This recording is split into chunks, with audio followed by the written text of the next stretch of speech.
name is Max Peck, and today I'm going to take you on a journey through the life of Thomas Edward Lawrence. T.E. Lawrence, as he was more commonly known, was born an illegitimate child in Wales. During his lifetime, he worked as an archaeologist, a liaison, and later an author. Perhaps his greatest influence is his role in the Arabian revolts against the Ottoman Empire. Now, come right this way, and I'll tell you more about Mr. Lawrence.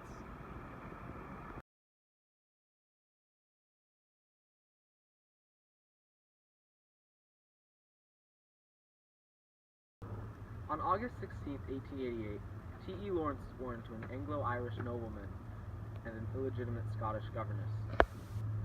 In Wales, he grew up in a home that he himself described as even worse than the war. No one would have thought that one of the most influential men of the 20th century would arise from those conditions. Here's a symbolic representation of the tremendous work ethic that allowed T.E. Lawrence to rise up through the ranks and pass his peers.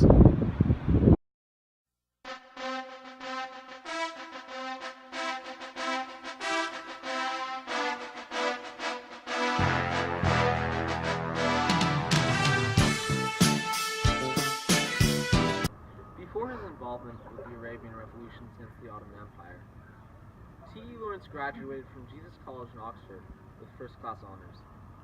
There, he submitted a thesis titled The Influence of the Crusades on European Military Architecture to the End of the 12th Century. After that, he went on to work as an archaeologist in the Middle East.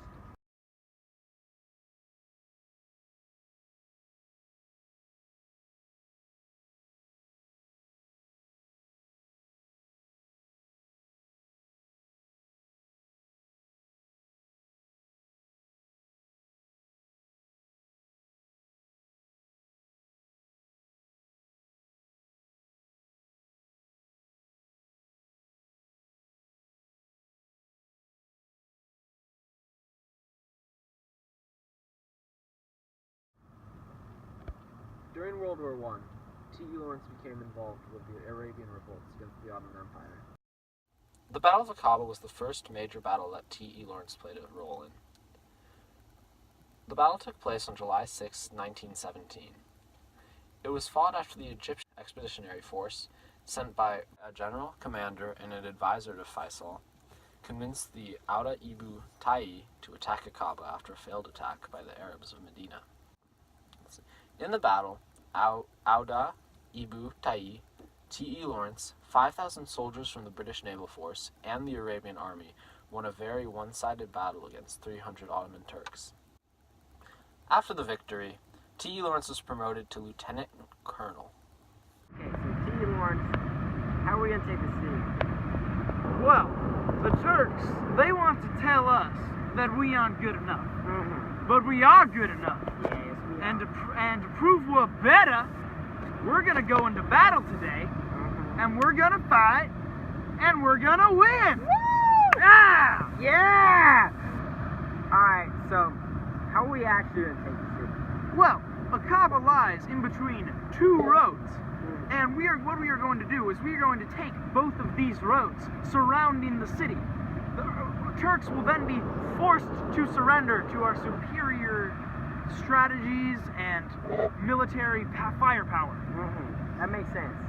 Alrighty. That's totally see you on the perfect battlefield, plan. Faisal. Let's make this happen. Men, we have brought you superior firearms from the British Isles. See this here revolver?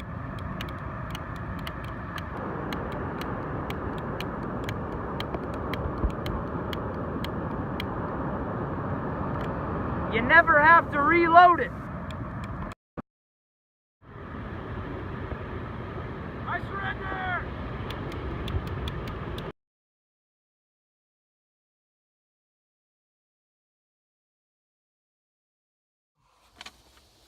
Capturing Damascus was a huge moment for T.E. Lawrence.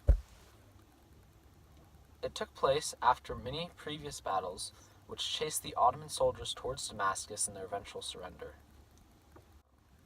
Ottomans that did survive previous battles fled to Damascus before their eventual surrender. During the battle, T.E. Lawrence covered the right flank, along with a cavalry division during the pursuit to Damascus.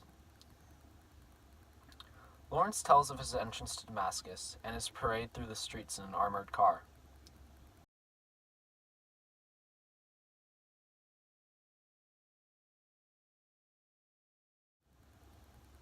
The capture of Damascus marked the final conflict between Arabs and Ottomans in that area and paved the way for the capture of Aleppo.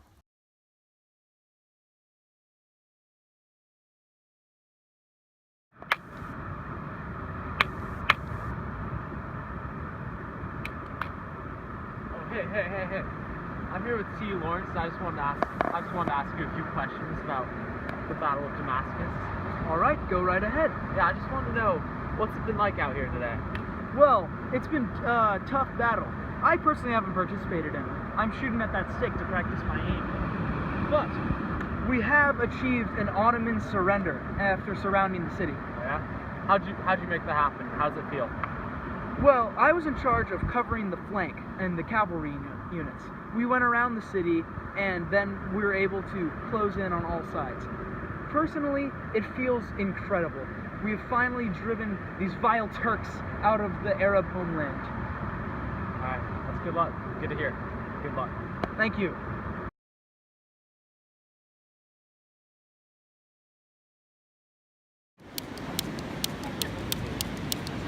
Oh, hello, sir.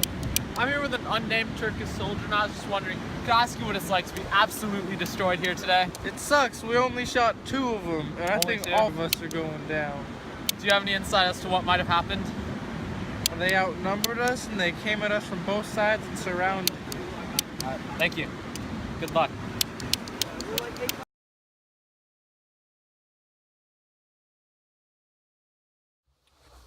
After the end of World War I, T. Lawrence arrived at the Paris Peace Conference in Arabian robes with Prince Faisal. Lawrence used his newly found audience to argue for Arab independence. He was offered a medal for his involvement in the war by King George V, but refused to accept it because Britain would not give freedom to Arabia. For your bravery during World War I, we're awarding you these medals. No, I will not take these medals, symbolically because I believe Arabs should have independence from you and your tyrannical regime. I regret to inform you that, on May 19th, 1935, Thomas Edward Lawrence died in a motorcycle accident. He was 46.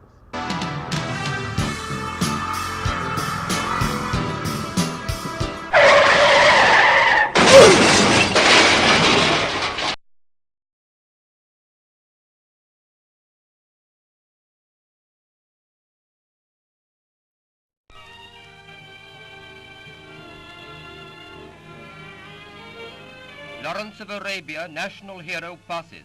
The soldier philosopher who rallied the Arabs to our cause in the war and built up a kingdom for the Emir Faisal in Iraq. Caring nothing for the ordinary sway of life, with his work in the desert accomplished, he joins the Air Force as an air craftsman, changing his name to Shore and forsaking his high rank. Then Colonel Lawrence, shunning public attention, retires to this tiny cottage at Clouds Hill, Dorset, buried by forests. Suddenly, this man who faced death a score of times in Arabia meets a tragic end on a peaceful English country road. On his motorcycle, he collides with a cyclist and is rushed to Bovington Camp Hospital, where after lying for 6 days unconscious, he dies. The Crumpled Cycle. It was written by Albert Hargraves on the right of this picture. Corporal Catchpole, who picked up Lawrence and rushed him to hospital. Mr. A.W. Lawrence, his brother, attends the inquest. Mr. Winston Churchill is among many famous national personalities who attend the funeral. The coffin is borne into the village church of Morton for the funeral service, impressive in its utter simplicity, just as Lawrence would have wished. Then in solemn procession, the body of this great empire builder is borne to its last resting place, from the sands of Arabia to the mother earth of England.